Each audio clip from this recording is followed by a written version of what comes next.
Hello दोस्तों, बैलिज्म academy YouTube channel में आपका फिर से बहुत बहुत स्वागत है। दोस्तों, आज के इस वीडियो में हम पर्यावरण के मोस्ट इंपॉर्टेंट क्वेश्चंस को सॉल्व करने वाले हैं, जो कि आपके यूपी टेट साथ ही साथ आपके सुपर टेट के लिए मोस्ट इंपॉर्टेंट है। दोस्तों, इस वीडियो में मैंने सारे क्वेश्चन सेलेक्टेड लिए हैं जो कि आपके सिलेबस पर बेस्ड होंगे, साथ ही साथ आपके प्रीवियस ईयर क्वेश्चन पर बेस्ड होंगे। तो वीडियो को ध्यान से देखिएगा और वीडियो के लास्ट में मुझे जरूर बताएगा कि आज के इस वीडियो में आपके कितने क्वेश्चन सही हुए। तो बिना देरी करते हुए चलिए शुरू करते हैं सबसे पहले क्वेश्चन से।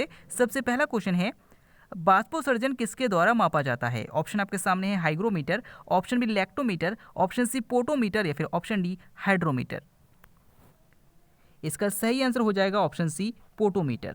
दोस्तों, याद रखिएगा कि जो पौधों में बाष्पोत्सर्जन होता है ये पोटोमीटर के द्वारा मापा जाता है। अगर आपसे पूछा जाता है कि वायुमंडल की आर्द्रता किससे मापी जाती है तो हाइग्रोमीटर से मापा जाता है। दूध की शुद्धता किससे मापा जाता है तो लैक्टोमीटर से मापा जाता है। और अगर आपसे पूछा जाता है कि जल का घनत्व किससे मापा जाता है तो हाइड्रोमीटर से मापा जाता है। अगला क्वेश्चन, भारतीय कृषि अनुसंधान संस्थान कहाँ स्थित है? ऑप्शन आपके सामने है लखनऊ, ऑप्शन बी नई दिल्ली, ऑप्शन सी नागपुर या फिर ऑप्शन डी भोपाल।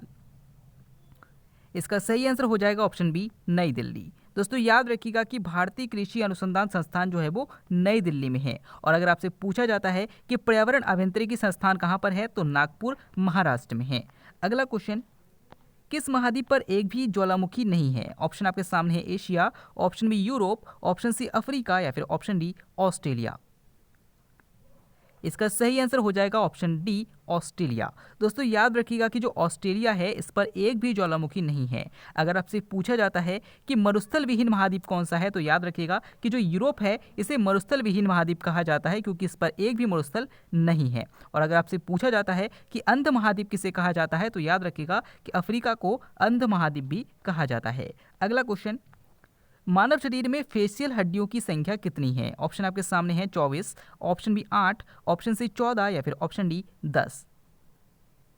इसका सही आंसर हो जाएगा ऑप्शन सी 14। दोस्तों, याद रखिएगा कि जो मानव शरीर है, मानव शरीर में फेशियल हड्डी, इसका मतलब कि आपके चेहरे की हड्डियां कितनी है तो याद रखिएगा 14 है। अगला क्वेश्चन, नेक्स्ट क्वेश्चन है, मानव शरीर के किस अंग में हड्डियों की संख्या सर्वाधिक है? ऑप्शन आपके सामने है मस्तिष्क, ऑप्शन बी कशुरिकाएं, ऑप्शन सी वक्ष या फिर ऑप्शन डी अंगुली।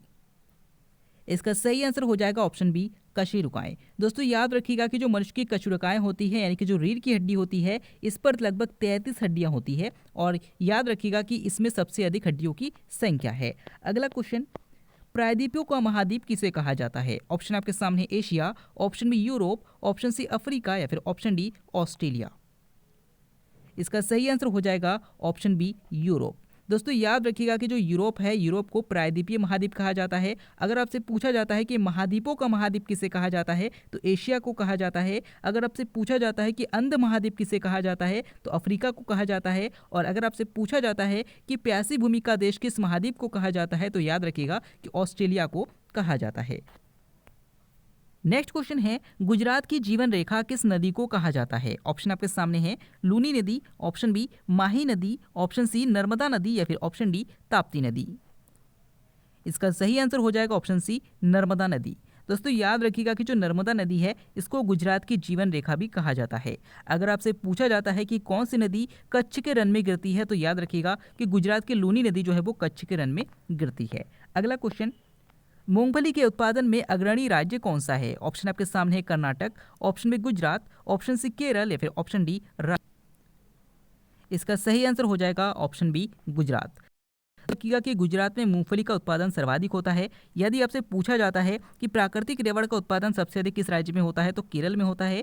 अगर आपसे पूछा जाता है कि कपास का उत्पादन सबसे अधिक किस राज्य में होता है तो कर्नाटक में होता है। और अगर आपसे पूछा जाता है कि सरसों का उत्पादन सबसे अधिक किस राज्य में होता है तो राजस्थान में होता है। अगला क्वेश्चन, भारत में राष्ट्रीय आय का सर्वप्रथम आकलन किसके द्वारा किया गया था? ऑप्शन आपके सामने है John Mathai, option B Chaudhary Rahmat Ali, option C Adam Smith या फिर ऑप्शन डी दादा भाई नौरोजी। इसका सही आंसर हो जाएगा ऑप्शन डी, दादा भाई नौरोजी। दोस्तों याद रखिएगा कि भारत में राष्ट्रीय आय का सर्वप्रथम आकलन दादा भाई नौरोजी के द्वारा किया गया था। इन्हें भारत का वयोवृद्ध पुरुष भी कहा जाता है, यानी कि great old man of India भी कहा जाता है। अगर आपसे पूछा जाता है कि पाकिस्तान शब्द का प्रयोग सर्वप्रथम किसके द्वारा किया गया था, तो चौधरी रहमत अली के द्वारा किया गया था। अगर आपसे पूछा जाता है कि स्वतंत्र भारत के पहले रेल मंत्री कौन थे, तो जॉन मथाई थे। और अगर आपसे पूछा जाता है कि अर्थशास्त्र का जनक किसे माना जाता है, तो एडम स्मिथ को माना जाता है। सारे क्वेश्चन इंपॉर्टेंट है, याद रखिएगा। अगला क्वेश्चन, भारत का कृत्रिम बंदरगाह कौन सा है? ऑप्शन आपके सामने Kandla, option B Chennai, option C Haldia या फिर ऑप्शन डी मंगलोर।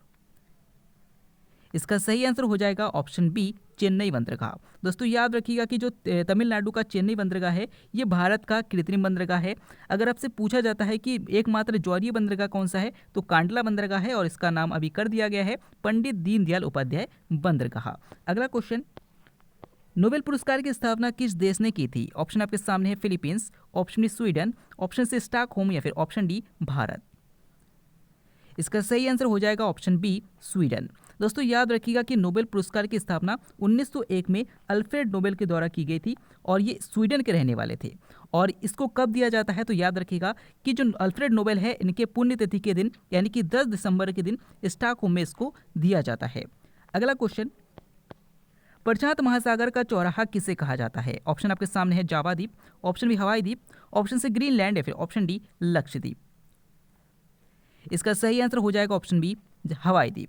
दोस्तों याद रखिएगा कि जो हवाई द्वीप है, इसे प्रशांत महासागर का चौराहा कहा जाता है। और अगर आपसे पूछा जाता है कि विश्व का सबसे बड़ा द्वीप कौन सा है, तो ग्रीनलैंड है। अगला क्वेश्चन, शिक्षा का अधिकार एक मौलिक अधिकार कब बन गया? ऑप्शन आपके सामने है 1 अप्रैल 2010, ऑप्शन बी 15 अगस्त 1947, ऑप्शन सी 26 जनवरी 1950 या फिर ऑप्शन डी 15 अगस्त 1995। इसका सही आंसर हो जाएगा ऑप्शन ए, 1 अप्रैल 2010। दोस्तों याद रखिएगा कि जो शिक्षा का अधिकार है, जो कि हमारे भारतीय संविधान के 21A में दिया गया है, तो याद रखिएगा कि इसे 1 अप्रैल 2010 को लागू कर दिया गया था। अगला क्वेश्चन, पर्ल सिटी किसे कहा जाता है? ऑप्शन सामने है Mumbai, option B Hyderabad, option C Kandla या फिर ऑप्शन डी तूतीकोट। इसका सही आंसर हो जाएगा ऑप्शन बी और डी दोनों। दोस्तों याद रखिएगा कि जो आंध्र प्रदेश का हैदराबाद है और तमिलनाडु का तूतीकोरिन है, इन दोनों को पर्ल सिटी कहा जाता है। तो दोनों क्वेश्चन बार बार पूछा जाता है। अगला क्वेश्चन, नेफ्थलीन किससे प्राप्त किया जाता है? ऑप्शन आपके सामने है diesel, option B camphor, option C charcoal या फिर ऑप्शन डी कोलतार। इसका सही आंसर हो जाएगा ऑप्शन डी, कोलतार। दोस्तों याद रखिएगा कि जो नेफ्थलीन है, ये कोलतार से प्राप्त किया जाता है। और अगर आपसे पूछा जाता है कि चारकोल किस वृक्ष से प्राप्त किया जाता है, तो धोकड़ा वृक्ष से प्राप्त किया जाता है। अगला क्वेश्चन, पुरी में रथ यात्रा किसके सम्मान में आयोजित की जाती है? ऑप्शन आपके सामने है भगवान जगन्नाथ, ऑप्शन बी भगवान विष्णु, ऑप्शन सी भगवान कृष्ण या फिर ऑप्शन डी भगवान राम। इसका ये आंसर हो जाएगा ऑप्शन ए, भगवान जगन्नाथ। दोस्तों याद रखिएगा कि पुरी यानी कि उड़ीसा में रथ यात्रा निकाली जाती है और ये भगवान जगन्नाथ के सम्मान में निकाली जाती है। अगला क्वेश्चन, सोपानी कृषि कहाँ की जाती है? ऑप्शन आपके सामने है छतों पर, ऑप्शन बी पहाड़ों की ढलान पर, ऑप्शन सी शुष्क क्षेत्रों में या फिर ऑप्शन डी पहाड़ों की चोटी पर। इसका सही आंसर हो जाएगा ऑप्शन बी, पहाड़ों की ढलान पर। दोस्तों याद रखिएगा कि जो पहाड़ होते हैं, इसमें जो ढलान होते हैं, इन ढलानों पर सोपानी कृषि की जाती है। अगला क्वेश्चन, संयुक्त राष्ट्र सुरक्षा परिषद में कितने स्थायी सदस्य देश है? ऑप्शन आपके सामने है 10, ऑप्शन बी 5, ऑप्शन सी 15 या फिर ऑप्शन डी 20। इसका सही आंसर हो जाएगा ऑप्शन बी, 5। दोस्तों याद रखिएगा कि संयुक्त राष्ट्र सुरक्षा परिषद में टोटल 15 सदस्य हैं और इसमें जो 5 सदस्य देश है वो स्थायी सदस्य देश है और बाकी जो 10 सदस्य देश है वो अस्थायी सदस्य देश है। तो इंपॉर्टेंट है, पूछा जाता है। अगला क्वेश्चन, कास्ट स्प्रेड किसे कहते हैं? ऑप्शन आपके सामने benzene, option B ethyl alcohol, option C gasohol या फिर ऑप्शन डी मेथिल अल्कोहल। इसका सही आंसर हो जाएगा ऑप्शन डी, मेथिल अल्कोहल।